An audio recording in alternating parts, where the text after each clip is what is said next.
Welcome to Appropriations 101.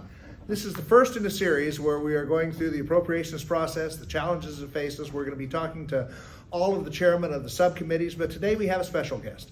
That is the chairman of the Full Appropriations Committee, a very good friend of mine, Tom Cole. He's, in fact, I believe he's the first Native American to ever chair the Appropriations Committee. First Oklahoman, too. Yeah, first Oklahoman, and he's been a good friend over the years, and he's what I call the ideal legislator, knows how to get things done.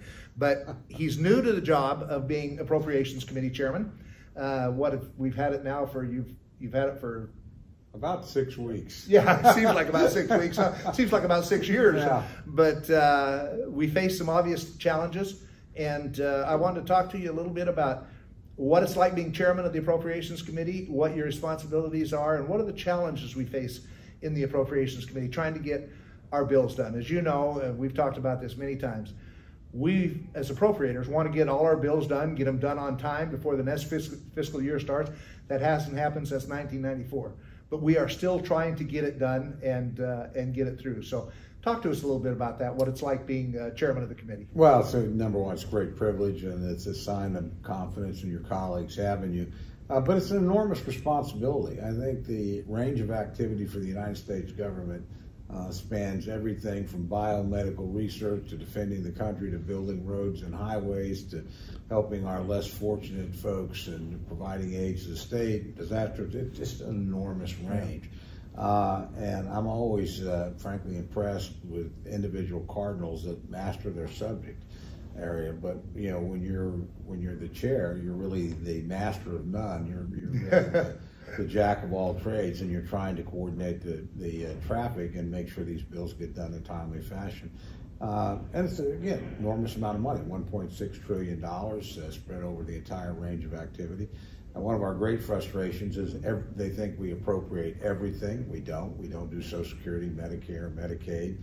Those are the mandatory programs that are not controlled by the Appropriations Committee, and those are the things that drive the deficit. And that's probably problem number one. People think we actually spend more money on the Appropriations Committee than we do.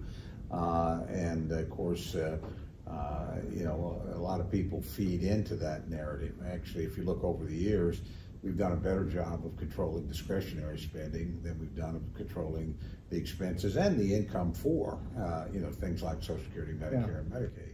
You told me one time that we went for a 10-year period where the discretionary part of the budget, which is only 28% of the total funding, the other 72 is mandatory spending, but we went for 10 years. We did. We went from fiscal year 2010 to fiscal year 2019. During that period, John Boehner, our mutual friend, was the speaker. He passed something called the Budget Control Act. We lived within that, and so in 2019, we were spending less on defense than we were in 2010, and we're spending less on non-defense. So our total budget went down. In that same period of time, mandatory spending, Social Security, Medicare, Medicaid for the most part, went from 1.9 trillion to 3.2 trillion. So while we lowered the deficit pretty rapidly, at the beginning of that period, it was over $1 trillion a year coming right out of the financial crisis. We got it down to under 500 billion, but then the baby boomer generation kicked into higher retirement gear, and boom, all these other expenses moved back up, and they're beyond the control of our committee.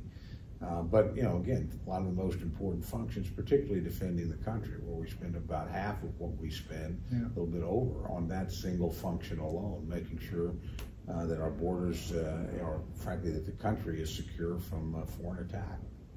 So what's your goal this year in being chairman of the committee and how the committee works and getting our job done? Well, first you have to remember I came in at midstream. We're halfway through the fiscal year, and we had not gotten our appropriations budgets done at that point. They were out of committee, but they were not across the floor.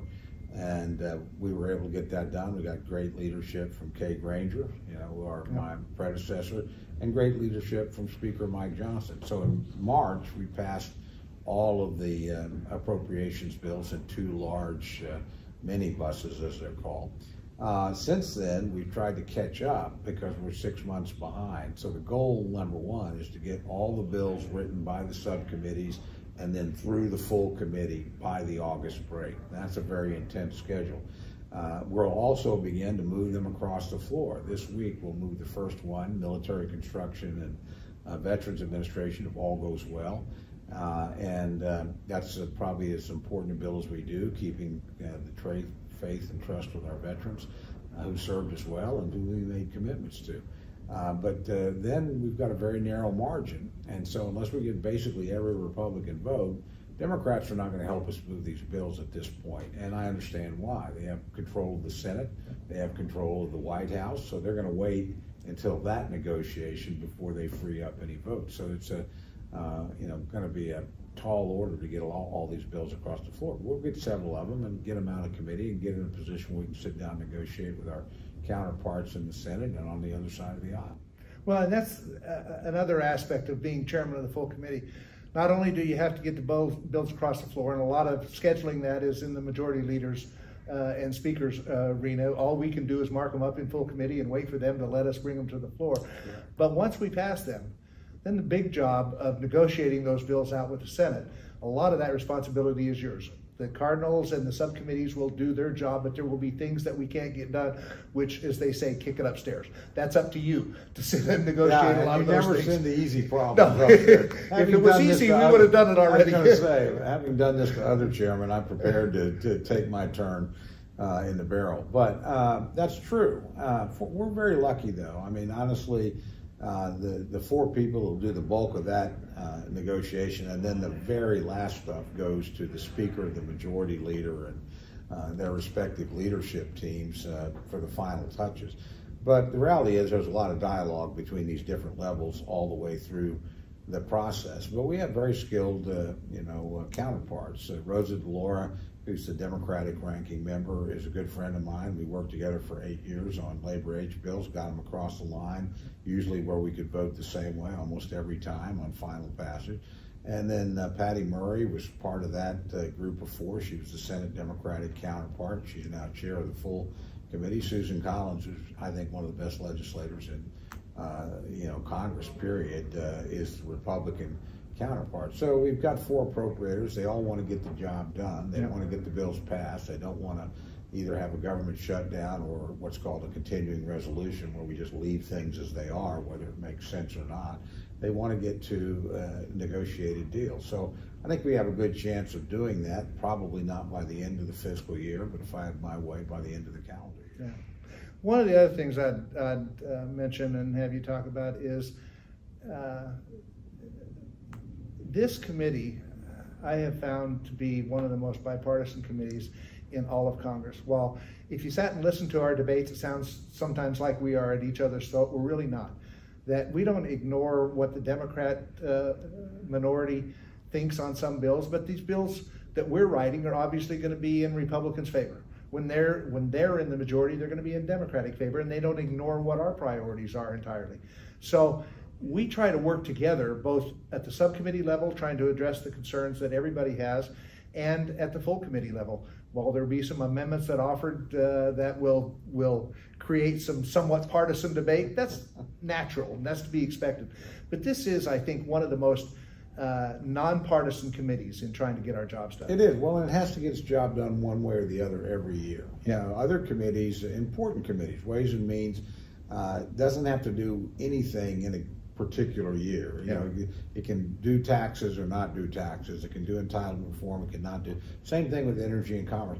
This committee has to produce and pass 12 separate bills out of committee and hopefully across the floor. Yeah. But if not, they're sometimes grouped in more convenient packages called mini buses, or occasionally, and we hate this, an omnibus, one big awful bill.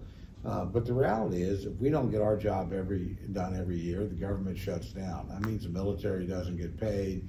That means that our border patrol isn't taken care of. It's a disaster. So one way or the other, we have to produce product, and that calls for compromise. Yeah, it does.